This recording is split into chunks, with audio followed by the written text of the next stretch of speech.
So yan, good day nga pala sa inyo, no? Tuturuan ko nga pala kayo kung paano magpalit ng spark plug dito sa Honda Click 160. So sa mga pro, pwede nyo nang i-X or skip tong video natin. So sa mga beginner lang ito So nasa 500 plus nga pala itong Daytona Iridium na spark plug. So iwanan ko na lang yung pagbibilihan nyo dyan sa baba, sa pin comment at dyan sa description box, at lalabas din ito sa screen niyo. At by the way, hindi ito sponsored ng Daytona, so nabili natin to ng 500 plus. So tara, let's go. So bali dito nga ang tatanggalin na lang natin dito ay yung under seat. So pwede naman kayong magtanggal ng spark plug.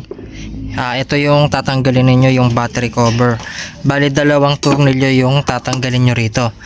Pero kasi maglilinis tayo, so nasubukan ko na rin kasi na may hirap dukutin dun sa may battery cover, kaya dito na lang yung ituturo natin. So meron kasi tayong lilinisin dun sa loob.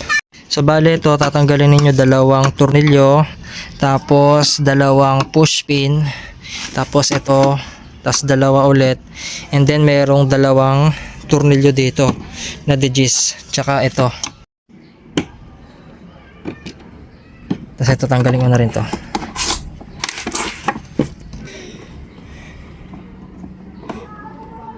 Tapos ito, dalawang tornilyo dito.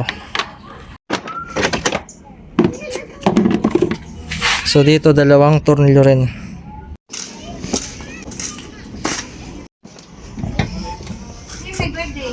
Ito, tanggalin natin tong clip dito, no, yung lock sa socket. Ayan. So kailangan nyo pala ng pang sikwat dito. So nasikwat na natin siya, hindi ko na pinakita. Sa gitna, ayan. So natatanggal na to.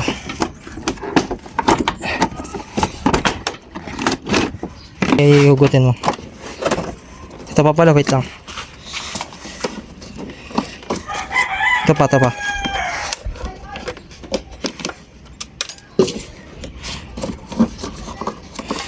Okay, mahugot mo na yan.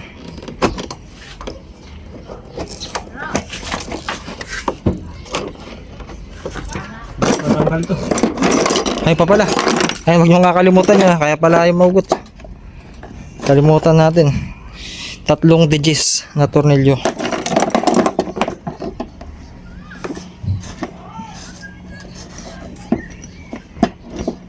So dito natanggal na natin, nasikwatin nyo lang yan. So hindi nyo mahugot itong underseat pagka hindi nyo tinusok yun. Okay. So mas madali nang magtanggal ng spark plug dito. So yung mga ganitong pangtanggal ng spark plug, di pwede to. Medyo malaki siya. Yung dito size 14. So kailangan nyo ng socket na ganito kahaba. Ayan. So kung hindi nyo naman naitatapon yung dati ninyong stock tools, yun na lang yung gamitin ninyo. So dito, dukutin na natin yung spark plug cap.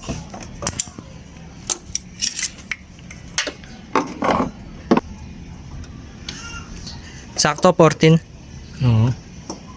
Kasi sinubukan ko yung mga yan, maluluwag kuha lang kayo ng pangkalso, no? Kasi hindi pwede yung ratchet. Diskartehan natin. Kuha lang kayo ng screwdriver para pang paluwag. Gawin, tanggalin mo na. So mas madali talaga pag tatanggalin itong under seat or yung compartment. Ayan, madali lang tanggalin, no? Kakit. No, King? Basic lang, no? Kasi pag dun lang sa battery cover, mahirapan kayo, wala kayong puwersa. Ano, basic lang. O, di ba? Kahit bata kaya nito O, di ba? Kaya lang magkalag, Ayan, mano-mano nyo lang kamay na, no? Pag lumuwag na. Doble. Tignan nyo natin yung status ng kanya. Dapat 12K odo. Nagpapalit na ng spark plug pero sumobra na tayo. Kaya kanina, ang nararamdaman ko, nagbabackfire siya tas nawawalan ng kuryente. Yun na yung sign niya. So ito yung sunog niya nung nagpa-remap tayo. So ayan, papundi na rin to. So ito yung Daytona, yan yung ipapalit natin. So ito, pakita natin yung Odo. Ayan o, 16,394 yung tinakbo na nitong stock na spark plug natin. So bali ito yung owner's manual ng Honda Click 160 natin. Ayan, yung part number ACB 160 CBT. So punta kayo dito sa page 78. Tapos check nyo dito, ito yung spark plug. Ayan. So dito sa pre-checkup, kailangan nasa 6,000 odo check nyo. So dito kasi ano, times 1,000 km times mo sa 6, so 6,000. Tapos yung R, ang meaning nyan, and ito replace, yung I, inspect yan So dapat 12,000 odo, magpapalit na kayo. Pag sumobra, kapag sumobra kayo doon, may experience kayong di kaya pwedeng mag-backfire, nawawalan ng kuryente, yun na yung possible na magpapalit na tayo ng spark plug. So ito sulit na, sumobra pa tayo ng 4,000 odo, so magpapalit na tayo. So itong Daytona Iridium, double iridium, ayan, made in Japan, 5046 yung code nya. So nasa worth 500 pesos lang ito yung ipapalit natin ngayon. So hindi ito sponsored ng Daytona, so try lang natin ito. Ayan yung pagkakaiba. Yung sa tip nya parang ballpen, no? Ayan. So dito maganda yung sunog nung sa atin, no, nung nagpa-remap tayo.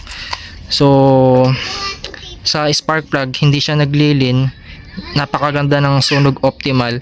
Tapos syempre dun sa laptop, dun sa AFR, napakaganda rin, no? So saktong sakto lang din. Ngayon ikakabit na natin tong Daytona. So ulitin ko, size 14 yung gagamitin ninyo, long socket. Kasi yung malit na socket hindi nyo magagamit.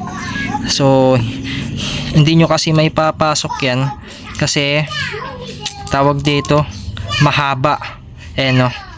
So yung mga malilit na socket, diba ganito lang kalaki, so hindi nyo siya may papasok.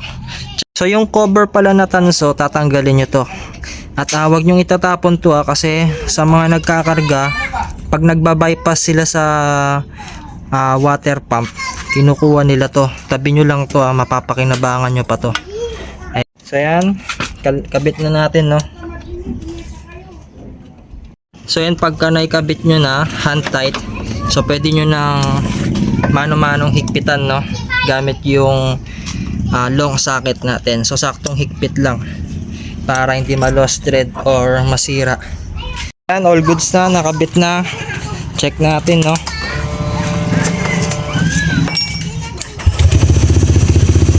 Ayan, so ito tatandaan ko na lang yung odo kung kailan tayo nagpalit.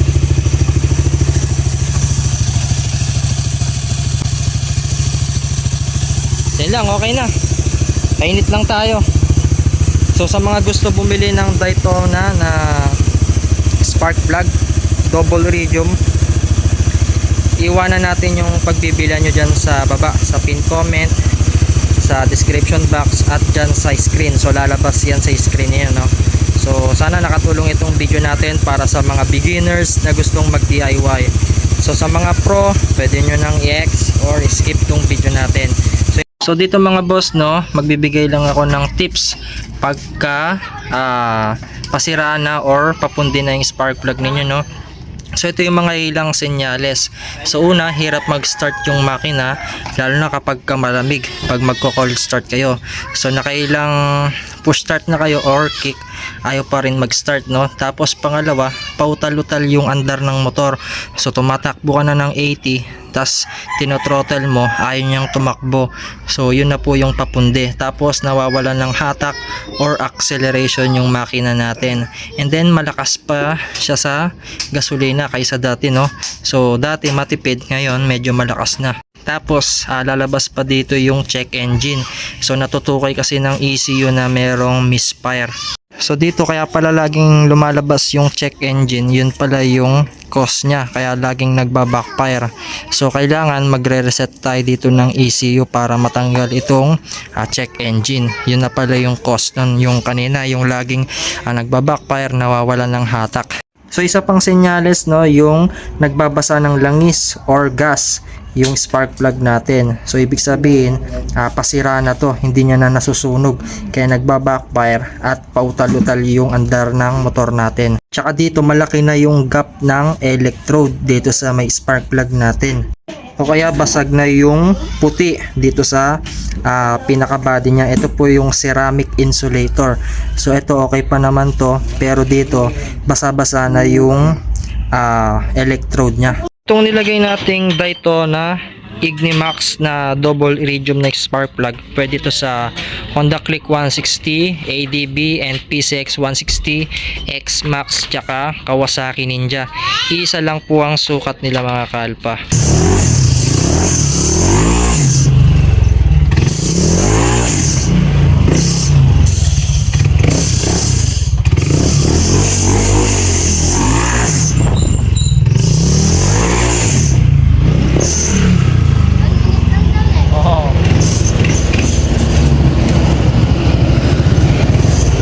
Sidekick.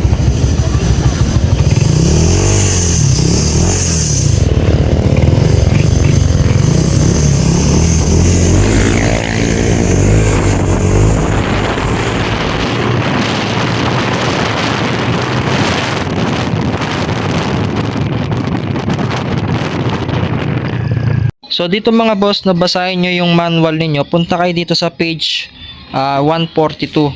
So dito meron akong ituturo sa inyo. So kapag gusto niyo stay stock lang kayo, ang bibili ninyong standard na spark plug, ito yung code. So makikita nyo dyan LMAR8L-9, tapos NGK yung brand. So yan yung pinaka specification niya, yung standard na sinusunod ng manual booklet natin. So bale ito yung stock natin mga kalpa, ito yung nire-required ng Honda.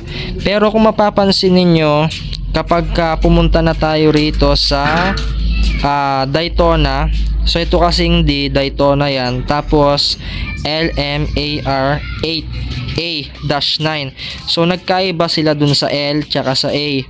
So yung 8 kasi dito, yan yung heat range. So pareho sila na 8 yung heat range. Tapos yung 9, ito po yung gap ng spark plug natin. So saktong-sakto lang. So nakita nyo naman kanina, saktong-sakto lang yung haba pati yung gap ng spark plug natin.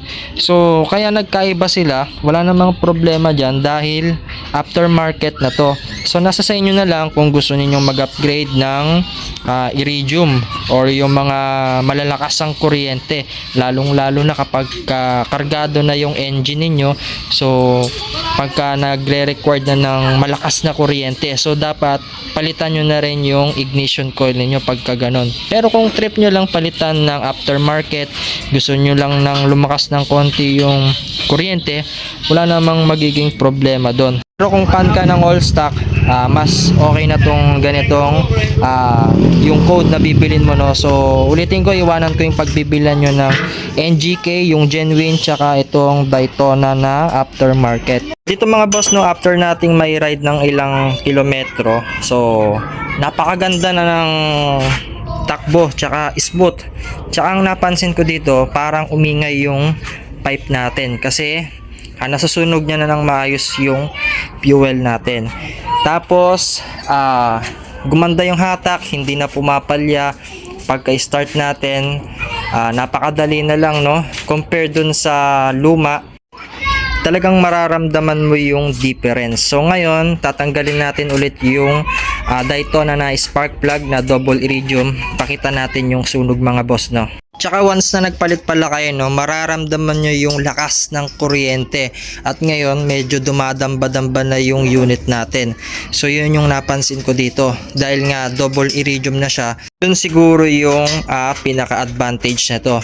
So, kahit hindi na nga kayo magpalit ng ignition coil dito, kung stock lang yung makina, stock lang yung bore, so stock lahat yung nasa makina natin, no, okay na yung spark plug na papalitan. So may dagdag gain siya sa performance. So dito mga boss, no, ganyan na nga yung sunog niya. So mga ilang kilometro pa lang to, mga 5 kilometers. So kaya ko tinanggal ulit to para mapakita sa inyo na talagang ginamit na natin siya. And sobrang init to. Tsaka napakaganda nitong Daytona, promise. So hindi to sponsored mga kalpa, binili natin ito sa sarili nating bulsa. Tsaka kaya dito ko nire-required na tanggalin yung compartment. So mahaba kasi yung thread ng spark plug ng mga Honda Click 160.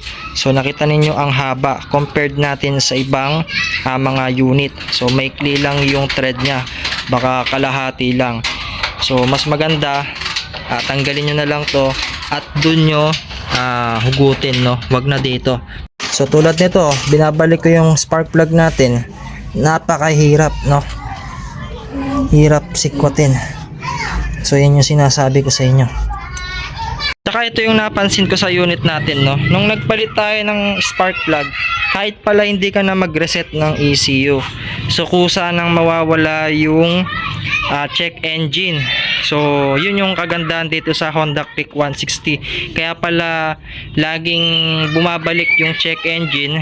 So dinoble check ko na yung oxygen sensor, mahigpit naman, pati yung dito sa socket hindi naman lumuluwag. Yun pala yung cause nito.